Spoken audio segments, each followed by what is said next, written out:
हम इस वीडियो में बात करने वाले हैं कि आपका जो डीएलएड में आने वाला टीचिंग एप्टीट्यूड का सेक्शन है उसको आपको किस तरीके से कवर करना है। अब टीचिंग एप्टीट्यूड पे आपसे बहुत ही बेसिक क्वेश्चंस पूछे जाते हैं जो आपकी टीचिंग एबिलिटी पर बेस्ड होते हैं। ठीक है, तो टीचिंग एबिलिटी मतलब कि ये देखा जाएगा कि अगर क्लासरूम में क्या सिचुएशन बन रही है उस पर आप किस तरीके से एक्ट करेंगे या बच्चों की लर्निंग जो है किस तरीके से बहुत अच्छी हो पाएगी। इसके लिए आपके अंदर एक शिक्षण अभिवृत्ति होनी चाहिए, उसी से रिलेटेड क्वेश्चन यहाँ पूछे जाते हैं। तो प्रीवियस ईयर क्वेश्चंस के ऊपर बेस्ड हमने यहाँ पर जो है ये पूरा तैयार किया है कि किस तरह कौन कौन से टॉपिक जो है आपको पढ़ने चाहिए। तो जैसे इसमें सबसे पहला टॉपिक है शिक्षण अभिवृत्ति यानी टीचिंग एप्टीट्यूड। अब इसमें आपकी टीचर की जो क्वालिटीज होती हैं वो सब इसके अंदर आ जाती हैं कि टीचर को क्या होना चाहिए, एम्पैथेटिक होना चाहिए, सब्जेक्ट के ऊपर कमांड होनी चाहिए, जो टीचिंग स्किल्स हैं उनकी नॉलेज होनी चाहिए। इस तरह की बेसिक चीजें जो है ये यहाँ पर इंक्लूड होती है। फिर अगर हम देखें शिक्षण यानी टीचिंग की बेसिक नॉलेज आपको होनी चाहिए कि टीचिंग की विशेषताएं क्या होती है, कितने प्रकार की होती है, कितने चरणों में टीचिंग होती है, टीचिंग के लेवल्स होते हैं यहाँ पर। जैसे कि एक होता है आपका स्मृति स्तर जिसे हम मेमोरी लेवल कहते हैं, एक होता है अंडरस्टैंडिंग लेवल जिसे हम बोध स्तर कहते हैं और तीसरा होता है रिफ्लेक्टिव लेवल जिसे हम चिंतन स्तर कहते हैं। ठीक है, फिर कौन सा छोटी क्लासेस में यूज किया जाता है, कौन सा बड़ी क्लासेस में यूज किया जाता है, इस तरह की चीजें जो है थोड़ी सी टेक्निकल यहाँ आपको नॉलेज होनी चाहिए।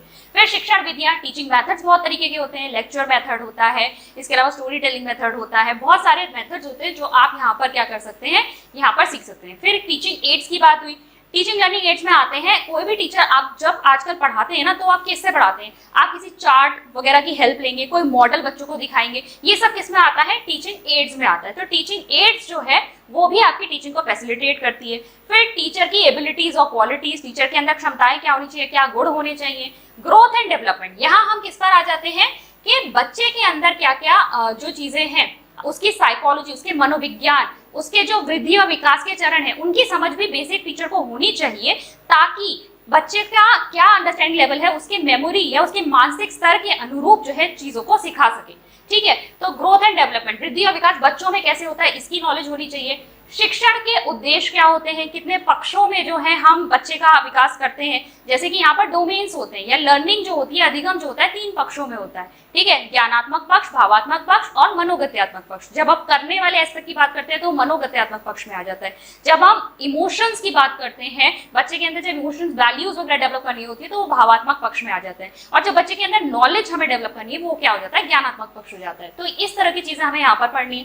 फिर करिकुलम, आपका पाठ्यक्रम कितने तरीके का होता है इसके बारे में हम देखेंगे। मोटिवेशन, कैसे हम बच्चे को मोटिवेट कर सकते हैं और इसका लर्निंग में कितना प्रभाव पड़ता है। इसके अलावा मेजरमेंट, असेसमेंट, इवैल्यूएशन, आप बच्चे का मूल्यांकन कैसे करेंगे, आपने सिखा तो दिया लेकिन आप आकलन कैसे करेंगे कि बच्चे को कितना आया है और कितना नहीं आया है, कहाँ पे सुधार की आवश्यकता है। ठीक है, फिर आते हैं इंडिविजुअल डिफरेंसेस, क्योंकि सारे बच्चे एक जैसे नहीं होते, बच्चों में हमें बहुत सारी विभिन्नताएं देखने को मिलती हैं, तो उनके अनुरूप हमें शिक्षण देना होता है। इसके अलावा डिसिप्लिन, अनुशासन कैसा होना चाहिए, कितने प्रकार के अनुशासन होते हैं, होमवर्क कैसा बच्चों को देना चाहिए, इस पर बेसिक क्वेश्चंस आ जाते हैं।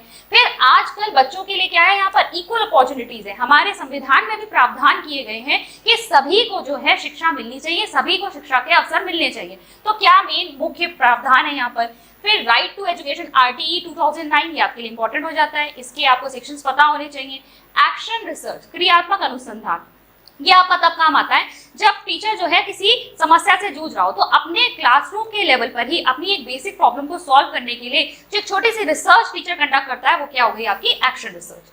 फिर प्राथमिक शिक्षा में क्या क्या यहाँ पर प्रॉब्लम, समस्याएं, समानताएं नहीं, यहाँ पर समस्याएं क्या क्या हमें देखने को मिल रही हैं उसके बारे में जानकारी होनी चाहिए। और उसके बाद कम्युनिकेशन, एक अच्छा कम्युनिकेशन स्किल टीचर के अंदर बहुत अच्छी तरीके से होना चाहिए, तभी जो है अपनी बात को टीचर जो है बच्चों तक कन्वे कर पाएगा। तो ये जो है आपके टोटल बेसिक ऐसे टॉपिक्स हैं जिसमें से अगर आप इनको प्रिपेयर कर लेते हैं तो आप अपना टीचिंग एप्टीट्यूड वाला जो सेक्शन है उसे मजबूत कर सकते हैं, यहाँ पर बहुत अच्छा आप स्कोर कर सकते हैं। ठीक है, कई लोगों की मैथ्स और रीजनिंग में पकड़ अच्छी नहीं होती है तो वहां पर वो मार्क्स लूज करते हैं। तो ऐसे में ये एक थोड़ा सा थ्योरेटिकल जो आपका एस्पेक्ट है एग्जाम का या फिर सेक्शन जो है आपका काफी थ्योरेटिकल है, इसको अगर आप पढ़ के एक बार समझ लें तो यहाँ पर से क्वेश्चन आप बहुत अच्छी तरीके से निकाल सकते हैं।